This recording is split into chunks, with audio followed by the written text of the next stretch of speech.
साथियों, नवीन दर्शकों, गुरुकुल के YouTube चैनल में आप सभी का हार्दिक स्वागत है। नमस्कार दोस्तों, सबसे पहले मैं आपका तहे दिल शुक्रिया करना चाहूंगा। आपको हमारा वीडियो चैनल बहुत अच्छा लग रहा है।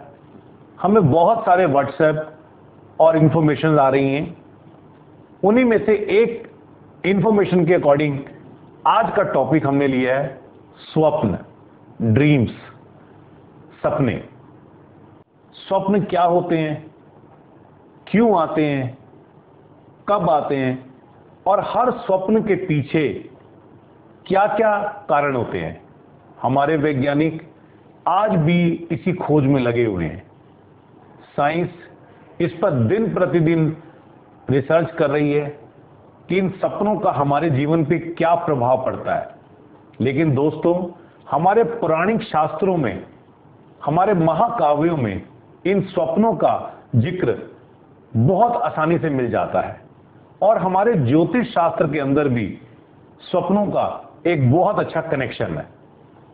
ज्योतिष शास्त्र के द्वारा और स्वप्नों का क्या महत्व है, कौन कौन से स्वप्न से क्या क्या परिणाम होते हैं, या कौन कौन से स्वप्न के बाद हमें क्या क्या उपाय करने चाहिए, इसके लिए एक कोरस्पोंडेंस लिटरेचर कोर्स तैयार किया है, जिसको आप घर बैठे बैठे मंगवा सकते हैं।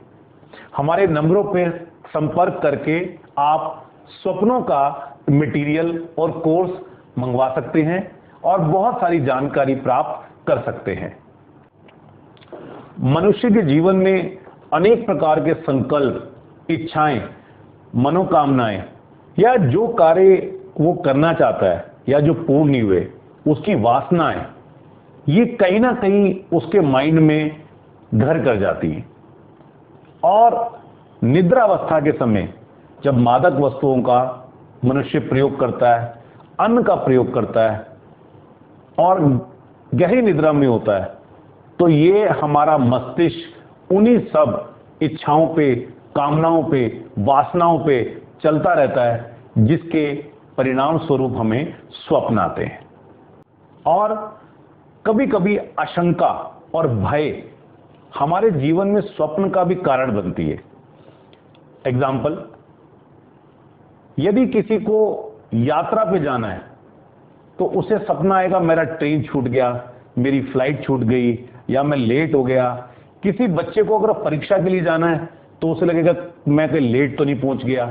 तो इस प्रकार वो ऐसे सपनाएं देखता है जिसकी आशंका और भय हमारे मन में लगा रहता है।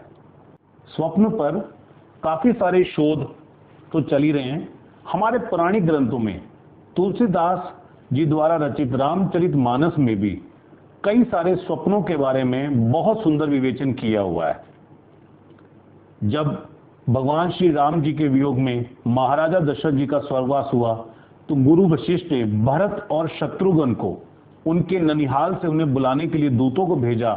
तो उधर भरत जी भी अपने ननिहाल में स्वप्नों को देखते हैं और भरत जी जो स्वप्न देखते हैं वो अयोध्या कांड में इस तरीके से दिया है।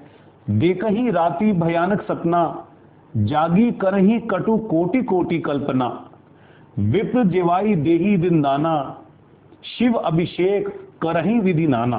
मतलब कि डरावने सपनों को देखने का फल अशुभकारी ही होता है। और इस प्रकार कहीं कहीं सपनों का बहुत सुंदर तरीके से तुलसीदास जी ने विवेचन किया है। और तंत्र विद्या में भी स्वप्नेश्वरी देवी की साधना की जाती है, जो स्वप्न में आके बहुत सारे प्रश्नों का उत्तर देती है। तो देखिए साथियों, स्वप्न का वैज्ञानिक हमारे तंत्र में, हमारे ज्योतिष शास्त्र में, हमारे पौराणिक ग्रंथों में और हमारे जीवन में बहुत इम्पैक्ट पड़ता है। और हम बुरे सपने, अच्छे सपने और कई प्रकार के सपने देखते हैं। कुछ हमारी वासनाओं से लिप्त हैं, कुछ हमारी इच्छाओं से लिप्त हैं, कुछ हमारी भय और आशंका से लिप्त हैं। और इस प्रकार हर स्वप्न का क्या परिणाम निकलेगा और हर स्वप्न के हमें अगर उसके भय से मुक्त होना है तो क्या छोटे छोटे उपाय करने चाहिए, ये बहुत सुंदर एक लिटरेचर आप लोगों के लिए तैयार किया है। इसको कॉरेस्पॉन्डेंस के जरिए आप मंगवा सकते हैं। इसमें स्वप्नों के बारे में, स्वप्नों के आने के बारे में, किस स्वप्न के क्या परिणाम है, बहुत अच्छा विस्तृत जानकारी दी हुई है। आज अपनी वाणी को यही विराम देता हूं।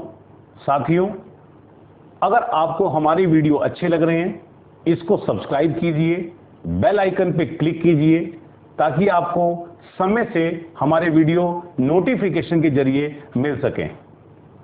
नमस्कार।